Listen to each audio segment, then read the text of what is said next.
Bonjour et bienvenue à tous. Voici une nouvelle vidéo sur les variations de fonctions pour la classe de seconde et on va parler variation des fonctions de base.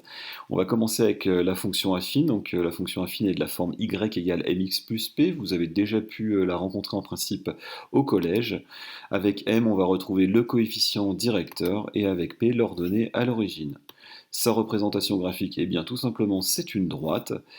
Pour l'ordonnée à l'origine, eh bien, on va lire l'intersection de la droite avec l'axe des ordonnées. Et ici, par exemple, on lirait une ordonnée à l'origine de -3. Et pour le coefficient directeur, eh bien, vous placez quelque part sur votre droite, bon, si possible avec un croisement avec un quadrillage, ça sera plus simple. On se décale de une unité vers la droite. Et puis pour rejoindre la droite verticalement, eh bien, on va pouvoir lire le coefficient directeur. Donc là, je dirais un coefficient directeur de +2.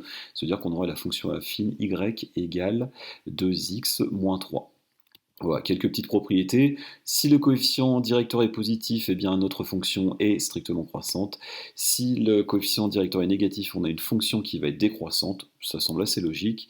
Et cas particulier, y égale k, par exemple y égale 2, y égale -3, on va avoir une droite qui va être horizontale. Et pour x égale k, on va avoir une droite qui va être verticale. Comme ça, on aura vu aussi un petit peu les droites particulières. On passe ensuite à la fonction carré, puis on va généraliser un petit peu avec les polynômes du second degré. La fonction carré de base, eh bien, c'est la fonction f de x égale x au carré. Sa représentation graphique, la voilà, c'est tout simplement une parabole. Donc là, par exemple, si je prends x égale 1, eh bien, je vais lire f de 1 qui vaut 1, c'est 1 au carré.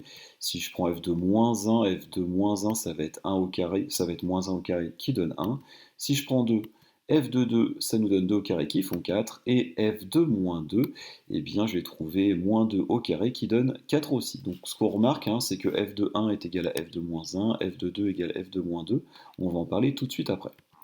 Son tableau de variation, le voici, donc elle est décroissante sur moins l'infini 0, elle prend la valeur 0 en 0, puis ensuite elle repasse en croissante jusqu'à plus l'infini. Voilà, et petite propriété, eh bien, c'est ce qu'on appelle une fonction paire, elle est symétrique par rapport à l'axe des ordonnées, et ça rejoint ce que je vous ai dit il y a quelques secondes. Notre f de 1 est égal au f de moins 1, le f de 2 est égal au f de moins 2, et bien ça entraîne une symétrie par rapport à l'axe des ordonnées, et on va parler de fonction paire. Petite généralisation, avec la fonction y égale ax carré plus bx plus c. C'est ce qu'on appelle une fonction polynôme de degré 2.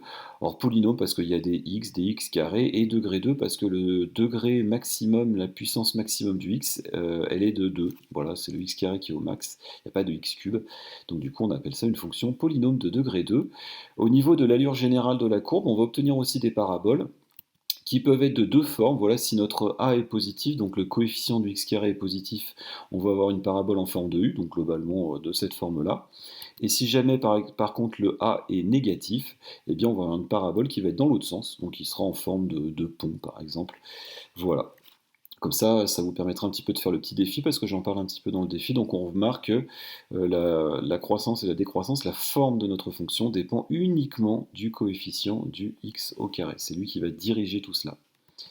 On va passer à la fonction cube, donc c'est la fonction f de x égale x au cube. Voilà l'allure qu'elle a. Donc si je prends f de 1, ça nous donne 1 au cube qui fait 1. Si je prends f de moins 1, ça nous fait moins 1 au cube qui fait moins 1. Cette fois-ci, moins 1 fois moins 1 fois moins 1, ça nous fait moins 1.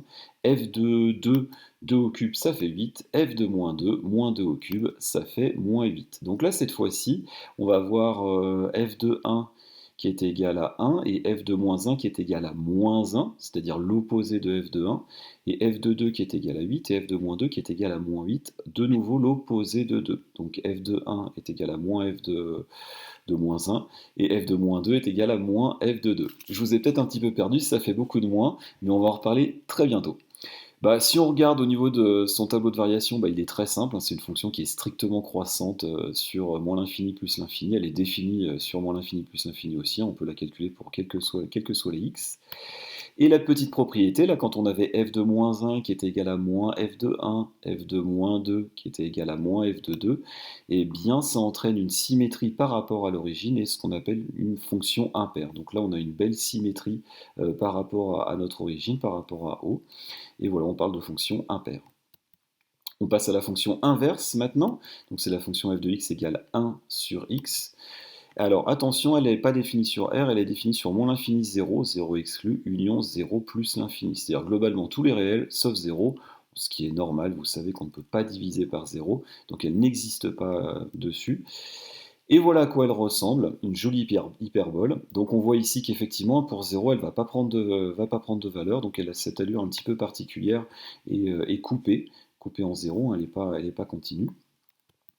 Son tableau de variation, par contre, elle est strictement décroissante, hein, sur moins l'infini 0 et sur 0 plus l'infini. Petit cas particulier, ce qu'on voit là, vous voyez qu'il y a deux barres, elles sont importantes, ces deux barres, dans un tableau de variation, elles permettent de dire, attention, ça c'est une valeur interdite, la fonction ne peut pas prendre cette valeur. Donc du coup, ici à 0, on a bien mis une valeur interdite pour dire, eh ben, pour 0, on ne peut pas la calculer. Voilà, et puis bon, on a des flèches de décroissance. Propriété, eh bien ici on remarque qu'il y a une symétrie par rapport à l'origine. On va avoir de nouveau une fonction qui va être impaire, symétrique par rapport à l'origine, comme je viens de le dire. Et enfin la fonction racine carrée, donc c'est f de x égale racine de x. Elle est définie sur 0 plus l'infini. Vous savez très bien qu'on ne peut pas calculer la racine carrée d'un nombre négatif, strictement négatif. Donc voilà, elle n'existe que sur 0 plus l'infini.